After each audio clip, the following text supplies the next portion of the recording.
ಪ್ರಾಣಿಗಳು ಇವತ್ತು ಊರೊಳಗೆ ಬರಕ್ ಪ್ರಾರಂಭ ಆಗಿದೆ. ಅದಕ್ಕೆ ಬಂಡೀಪುರದ ಭಾಗದಲ್ಲಿ ಧರ್ಮಸ್ಥಳ ಗ್ರಾಮಾಭಿವೃದ್ಧಿ ಯೋಜನೆ ವತಿಯಿಂದ ಕೆರೆಗಳನ್ನ ಕಟ್ಟಿಸಿ ಪ್ರಾಣಿಗಳಿಗೆ ನೀರು ಕುಡಿಲಿಕ್ಕೆ ಅವಕಾಶವನ್ನ ಮಾಡ್ತಕ್ಕಂಥ ಕೆಲಸವನ್ನ ಪೂಜ್ಯ ವೀರೇಂದ್ರ ಹೆಗ್ಗಡೆ ಅವರು ಮಾಡಿದ್ದಾರೆ ಅಂತಂದ್ರೆ 3 ಕೆರೆ ಆಗಿದೆ. ಮತ್ತೆ ರೆಡಿ ಇದೆ, ಇನ್ನು 3 ಕೆರೆ ಆಗಿದೆ ಅಂತೆ, ಮತ್ತೆ 4 ಕೆರೆಗೆ ರೆಡಿ ಇದೆ ಅಂತೆ ಕಾಡು ಒಳಗಡೆ.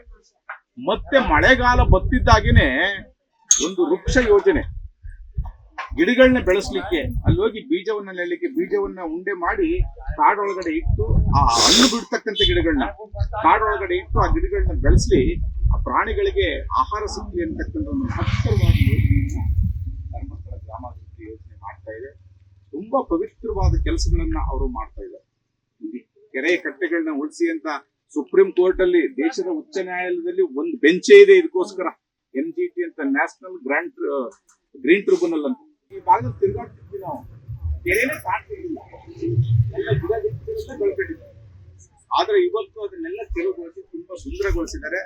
ಅದಕ್ಕೆ ಇಷ್ಟು ಸ್ಟೋನ್ ಪಿಚ್ಚಿಂಗ್ ಆಗ್ಲಿಲ್ಲ ಅಂದ್ರೆ ಈ 1 ವರ್ಷದಲ್ಲಿ ಮತ್ತೆ ಮುಚ್ಚಿಕೊಳ್ತೇವೆ.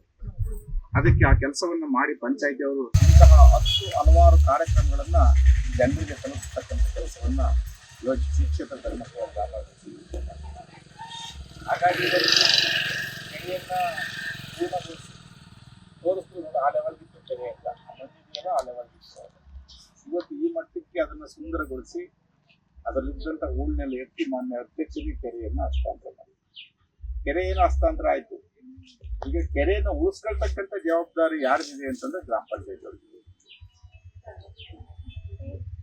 ನೀವು ಸರ್ಕಾರದ ಕೆರೆ ಯಾರೋ ಮಾಡಿದರೆ ಹೋಗುವಂತ ಸುಮ್ಮನೆ ಬಿಟ್ರೆ 1 ವರ್ಷದ ಮಳೆಗಾಲದಲ್ಲಿ ಮತ್ತೆ ಬಂದು ತುಂಬಿಕೊಳ್ಳುತ್ತೆ. ಒಂದೇ ವರ್ಷ ಮಳೆಗಾಲ ಸಾಕು. ನೀವೇನ್ ಮಣ್ಣು ತೆಗಿಸಿದಿರಿ ಅಷ್ಟು ಮಣ್ಣು ಮತ್ತೆ ನೀರೊಳಗೆ. ನೀವೇನಾದ್ರೂ ಹೊಸ ಕಾನೂನು ಬಂದಿದೆಯಲ್ಲ ಈಗ,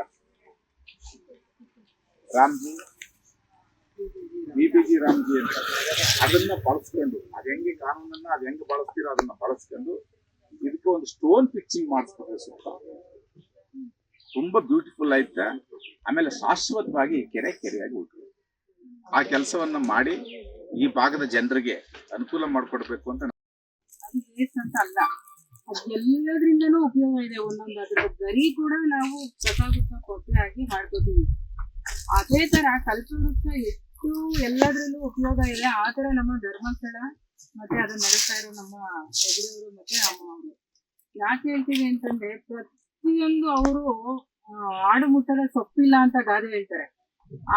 ಅದೇ ತರ ಯಾವ ಕ್ಷೇತ್ರದಲ್ಲಿ ಇಲ್ಲ ಧರ್ಮಸ್ಥಳ ಗ್ರಾಮಾಭಿವೃದ್ಧಿ ಸಂಸ್ಥೆ ಅನ್ನೋದನ್ನ ನಾವು ಯೋಚನೆ ಮಾಡ್ಬೇಕು. ಅದನ್ನ ಯೋಚನೆ ಮಾಡ್ಕೊಳಕ್ಕೂ ಕೂಡ ಸಾಧ್ಯ ಆಗಲ್ಲ. ಯಾಕೆಂದ್ರೆ ಆ ಮಟ್ಟದಲ್ಲಿ ನಮ್ಮ ಧರ್ಮಸ್ಥಳ ಗ್ರಾಮಾಭಿವೃದ್ಧಿ ಸಂಸ್ಥೆ ಮುಂದೆ ಇದೆ ಎಲ್ಲದ್ರಲ್ಲೂ.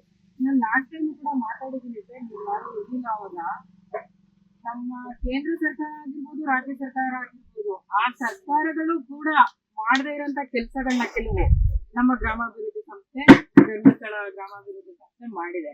ಅಂದ್ರೆ ನಮ್ಗೆ ಗೊತ್ತಿರೋದು ಬೆರಳೆಣಿಕೆಯಷ್ಟು ಗೊತ್ತಿರ್ಬೋದು ಅಷ್ಟೇ. ಸದ್ಯಕ್ಕೆ ನಾವು ಅಷ್ಟೇ ತಿಳ್ಕೊಳ್ಳೋಣ. ಆದ್ರೆ ಅದ್ರದ್ದು ಸಹಕಾರ ಮತ್ತೆ ಧನ ವಿನಿಯೋಗ ಆಗಿರ್ಬೋದು, ಪ್ರತಿಯೊಂದ್ರಲ್ಲೂ ಎಲ್ಲದ್ರಲ್ಲೂ ಅದು ಮಾಡ್ತಾ ಇರೋಂತ ವೆಚ್ಚನ ನಾವು ಊಹಿಸ್ಕೊಳಕ್ಕೆ ಸಾಧ್ಯ ಇಲ್ಲ. ಅದನ್ನು ಯಾವುದೇ ಪ್ರತಿಫಲಾಪೇಕ್ಷೆ ಇಲ್ಲದೆ ಇರೋಂತ ಸಂಸ್ಥೆ ಅಂತಂದ್ರೆ ನಮ್ಮ ಧರ್ಮಸ್ಥಳ ಗ್ರಾಮಾಭಿವೃದ್ಧಿ ಸಂಸ್ಥೆ ಅಂತ ನಾವು ಹೆಮ್ಮೆಯಿಂದ ಹೇಳ್ಕೋಬಹುದು. ಅದು ನಮ್ಮ ಕರ್ನಾಟಕದಲ್ಲಿ ಇರೋದು ನಮ್ಮ ಪುಣ್ಯ ಕೂಡ ಅಂತಾನೆ ಹೇಳ್ಬೋದು ನಾವು.